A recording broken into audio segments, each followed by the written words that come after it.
Shalom saudaraku yang terkasih dalam Tuhan kita Yesus Kristus. Hari ini kita akan mendengar lagi firman Tuhan. Kita akan mendengar lagi kabar baik tentang Kristus Yesus. Saya berdoa dan saya percaya bahwa ketika kita mendengar kebenaran itu, maka kita akan dimerdekakan, kita akan dilepaskan, kita akan diberikan kekuatan yang baru.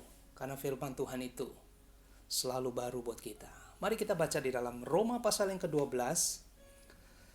Roma pasal yang ke-12 ayat yang kedua. Saya akan bacakan buat kita semua. Janganlah kamu menjadi serupa dengan dunia ini, tetapi berubahlah oleh pembaharuan budimu. Garis bawahi, berubahlah oleh pembaharuan budimu. Berubah cara pikir kita. Berubah pemikiranmu yang salah. Berubah cara pandang kita. Sehingga kamu dapat membedakan manakah kehendak Tuhan.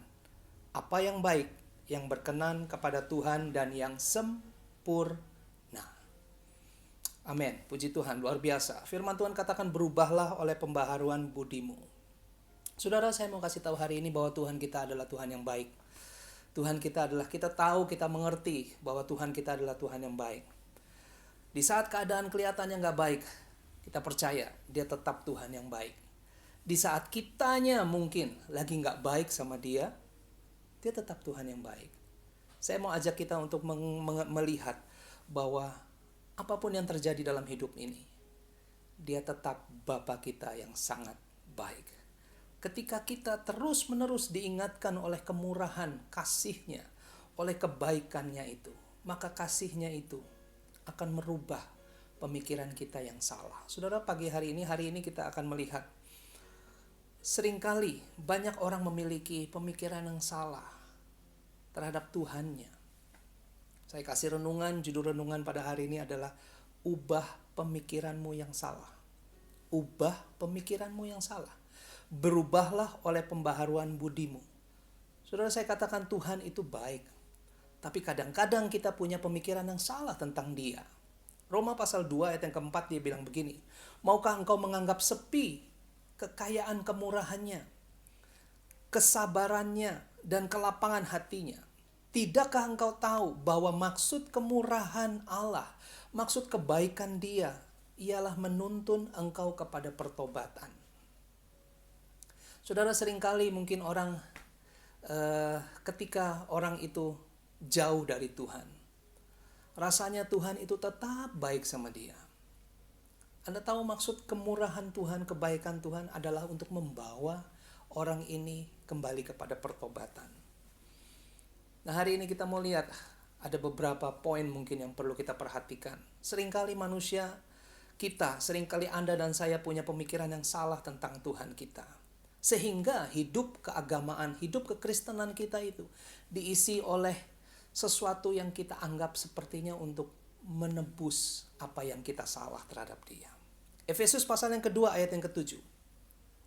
Supaya pada masa yang akan datang, Ia menunjukkan kepada kita kekayaan kasih karunia-Nya yang melimpah-limpah sesuai dengan kebaikan-Nya terhadap kita dalam Kristus Yesus. Saudara, begitu sulitnya manusia untuk memahami kebaikan Tuhan. Gak pernah manusia itu bisa mencapai mengerti level kebaikan Tuhan yang Dia berikan buat kita. Tapi mari pagi hari ini kita mau belajar bahwa apapun yang terjadi, bagaimanapun keadaan kita, bagaimanapun kondisi kita, Dia tetap baik sama kita. Sepertinya keadaannya gak baik, tapi Tuhan kita, Bapa kita tetap baik. Sepertinya kita lagi marah sama Dia, kita lagi gak puas sama Dia, tapi Dia tetap baik sama kita. Saudara, pernahkah Anda merasa uring-uringan atau marah kepada Tuhan saat Anda melalui masa yang mungkin sulit? Anda mungkin menyalahkan Tuhan. Itu yang terjadi ketika murid-muridnya ada di dalam satu perahu bersama dengan Tuhan Yesus. Dan dikisahkan dalam Markus bagaimana Tuhan Yesus tertidur di situ. Anda tahu ketika angin yang kencang itu datang dan murid-muridnya ketakutan. Dan akhirnya apa yang terjadi? Ketika Yesus tidur, murid-muridnya berkata kepada Yesus, "Guru, tidakkah engkau tidak peduli kalau kita binasa?" Ketika mungkin keadaan yang begitu hebat menghimpit kita, sampai akhirnya seperti kita marah sama Tuhan. Kita katakan bahwa kita Tuhan, apa engkau gak peduli dengan kehidupan kita? Sepertinya kita udah melakukan semua yang baik. Tapi ketika yang tidak baik itu terjadi, kita bilang kita seperti marah sama Tuhan. Kita bilang, guru engkau nggak peduli kalau kita binasa. Murid-murid pikir Yesus tidak peduli kepada mereka.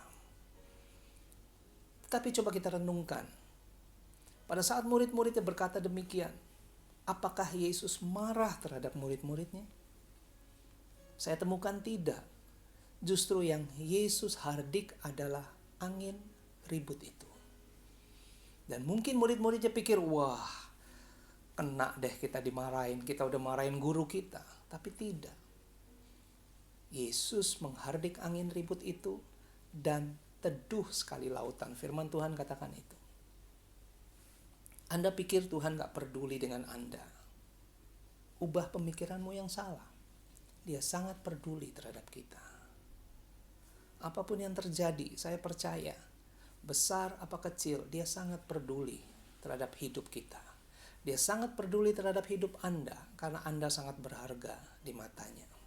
Saudara, pemikiran yang salah tentang Tuhan menciptakan fondasi yang gak kuat. Pemikiran yang salah terhadap Tuhan menciptakan sebuah fondasi yang di atasnya engkau gak bisa bangun apa-apa. Di atasnya engkau gak bisa tancapkan apa harapanmu. Engkau gak akan bisa punya harapan yang kuat apabila engkau salah berpikir tentang Bapamu. Kalau engkau pikir bahwa Tuhan itu jauh atau kejam, maka pikiran-pikiran itu akan mempengaruhi pemahaman Anda. Pikiran-pikiran itu akan membawa pikiran kita merefleksikan bagaimana kita menghadapi kehidupan ini.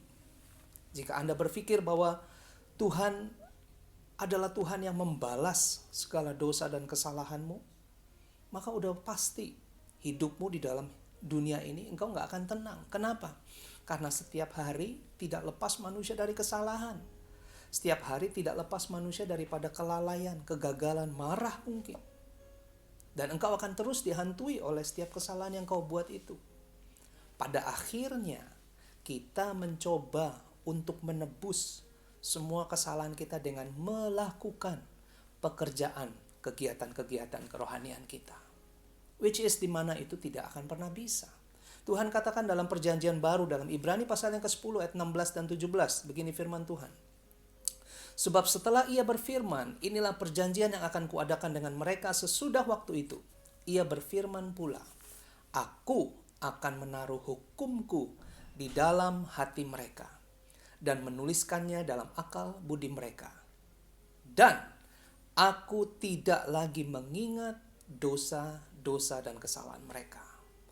Kalau Anda pikir bahwa Tuhan kejar-kejar Anda karena salahmu, Tuhan kejar-kejar Anda karena dosamu, maka engkau gak akan tenang dalam hidup ini. Gak perlu lagi kita tambahkan apapun dalam pekerjaan hidup kita. Dalam kehidupan, pekerjaan, keagamaan, kerohanian, kekristenan kita. No. Dia sudah selesaikan segalanya di atas kayu salib. Ayat yang ke-18, Ibrani 10 ayat 18 bilang begini, saudara. Jadi apabila untuk semuanya itu ada pengampunan, tidak perlu lagi dipersembahkan korban karena dosa. Dosa Anda dan saya sudah selesai di atas kayu salib. Tuhan sudah selesaikan, Tuhan Yesus sudah selesaikan di atas kayu salib. Tidak perlu lagi ada korban yang lain. Korban Yesus lebih dari cukup buat Anda dan saya. Anda pikir Tuhan marah atas kesalahanmu? Anda pikir Tuhan mengingat-ingat dosamu? Ubah pemikiranmu yang salah. Dia sudah mengampunimu completely, sempurna adanya. Saudara, dia Tuhan yang sangat baik, yang mengasihi kita. Justru di tengah kesalahan yang kita buat. Menarik bukan? Karena justru ketika kita gagal, justru ketika kita berdosa, justru ketika kita salah, seringkali pemikiran yang salah tentang Tuhan itu hadir. Ketika kita mungkin melakukan kesalahan, kita pikir Tuhan marah. Kita pikir Tuhan jauh. Kita pikir Tuhan gak berkenan sama kita. Mari saya kasih contoh gambaran sederhana. Saudara, ketika kita mendengar firman Tuhan, ketika semuanya baik, kita bilang Tuhan, haleluya, puji Tuhan. Karena dia baik buat kita.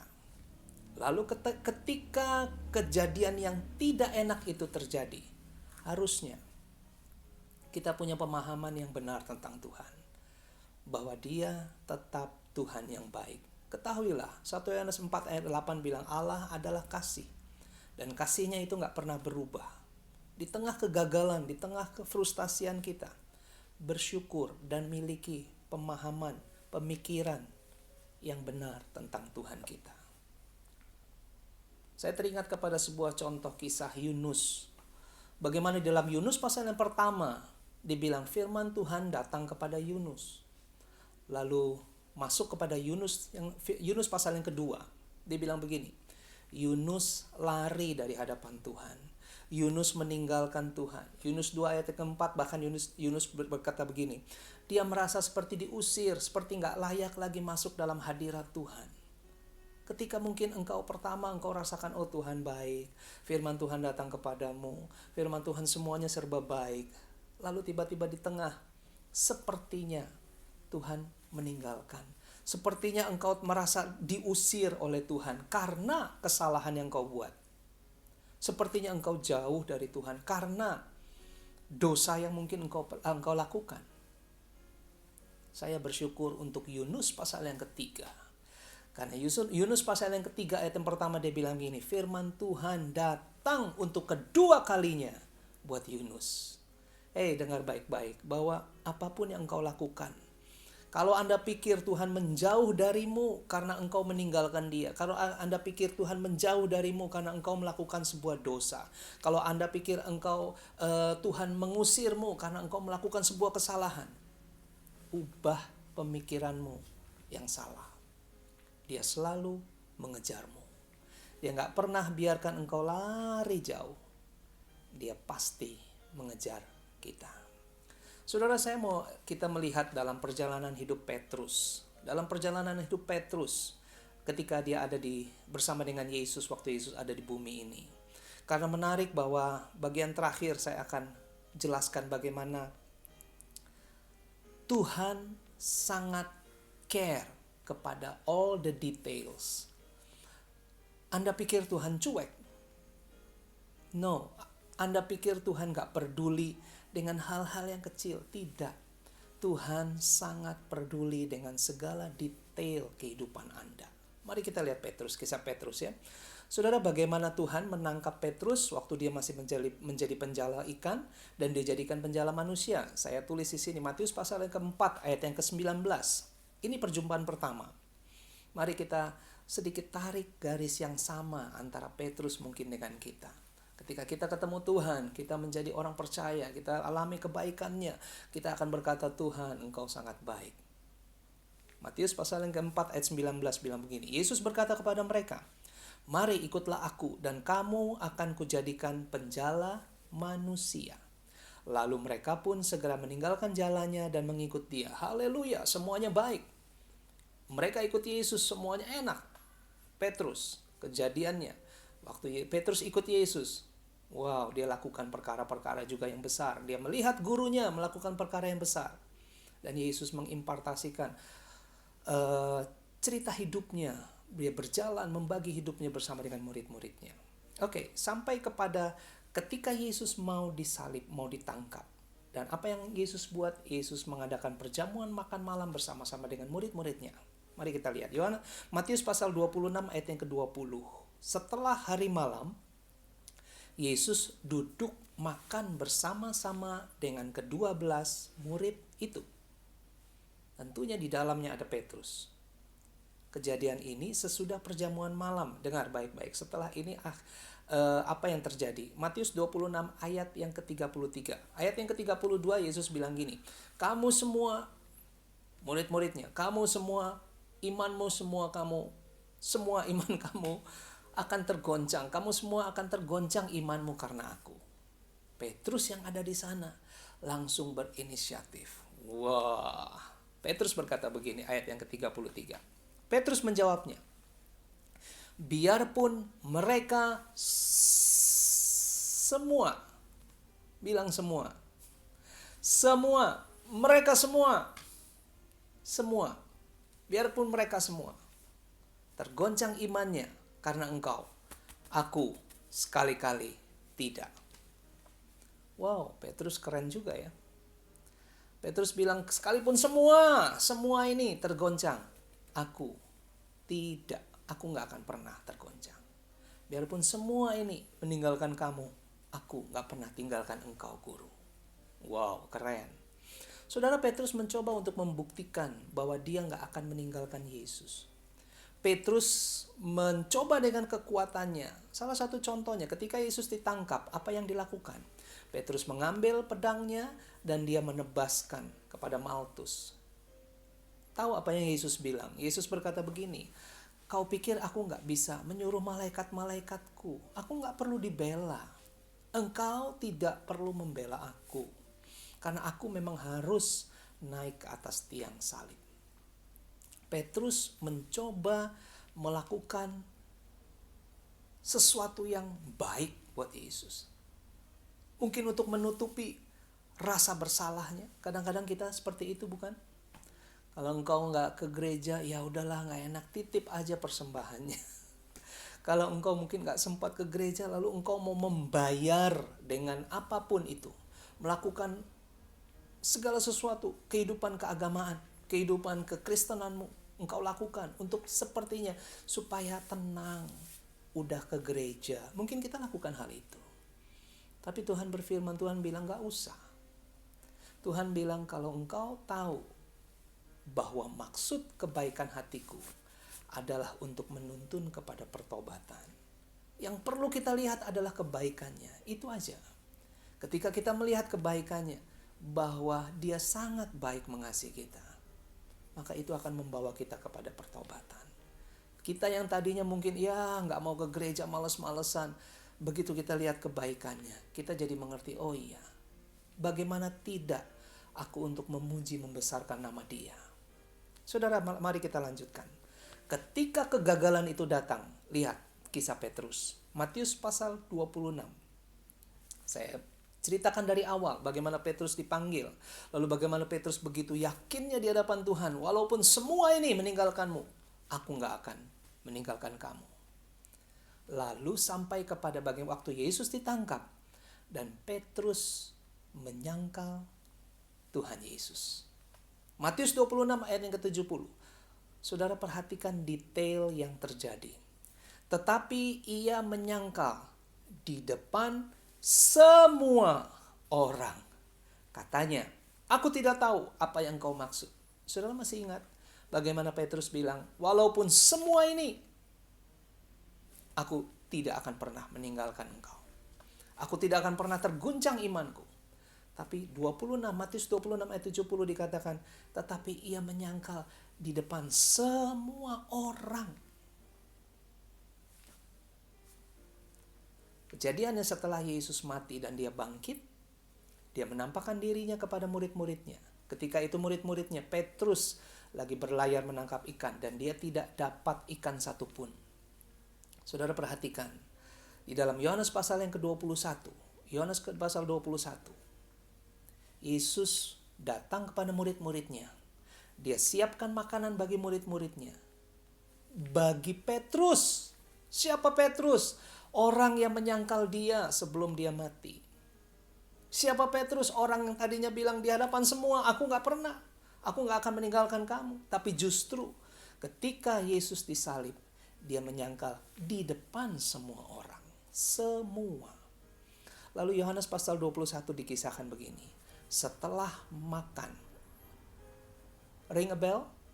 Kejadiannya ketika mereka makan sebelum perjamuan terakhir. Yesus ngomong itu. Setelah mereka makan, Yohanes 21 ayat 15. Sesudah sarapan, Yesus yang siapin. Ada arang, ada kayu bakar, ada roti.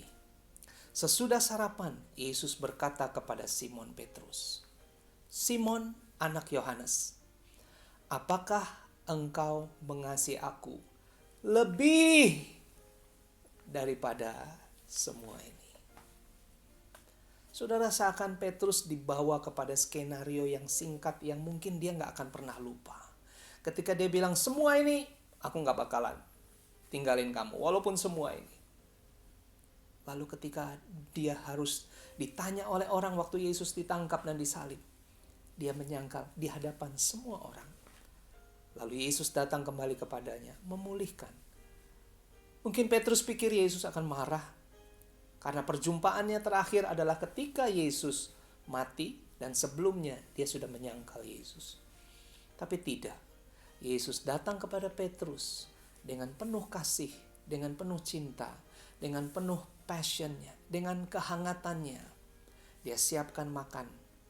Dia tanya lagi, Petrus, apakah engkau mengasihi aku lebih daripada mereka ini? Saudara kekasih dalam Tuhan, Anda pikir Tuhan itu cuek?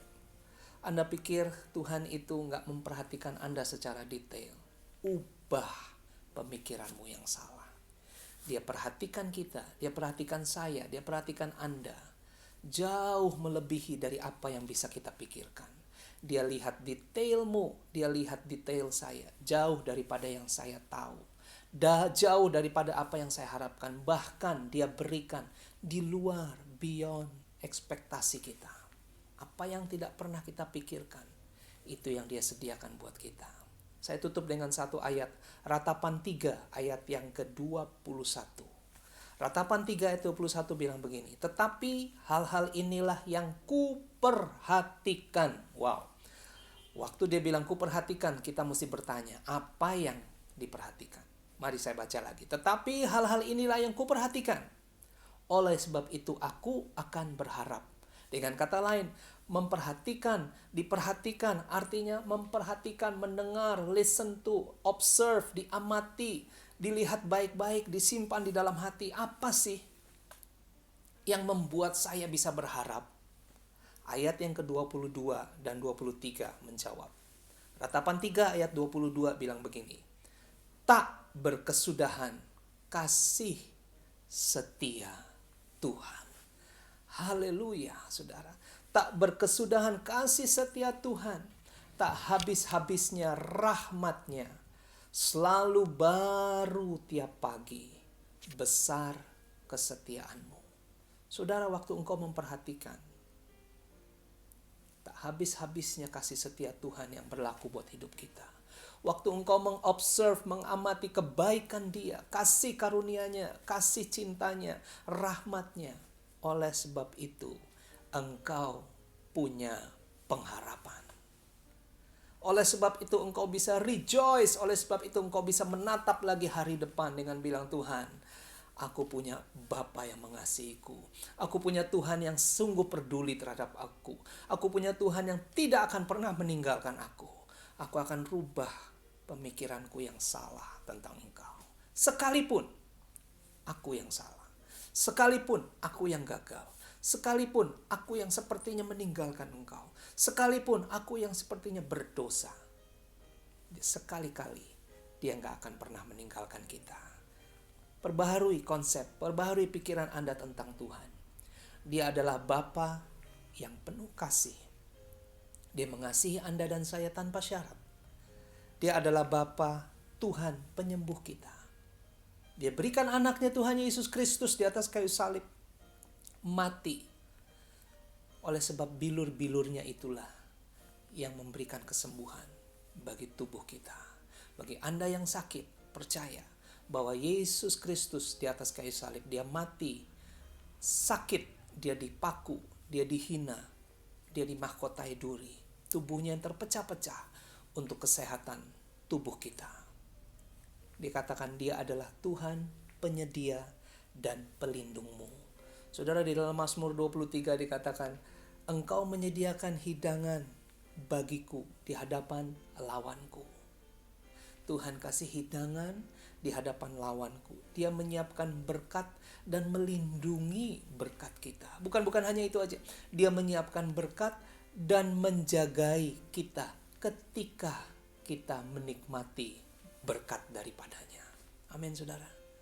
Tuhan Yesus begitu baik, apapun yang terjadi. Lihat Dia dengan cara yang benar. Apapun yang terjadi, apapun yang engkau lakukan, engkau rasa engkau jauh. Ubah pemikiranmu tentang Tuhanmu. Karena dia begitu Bapa yang sangat mengasihimu. Dia Bapa yang sangat peduli. Dia Bapa yang menyediakan. Dia Bapa yang memberkati kita semua. Terpujilah nama Tuhan. Diberkatilah kita semua. Shalom. Tuhan memberkati.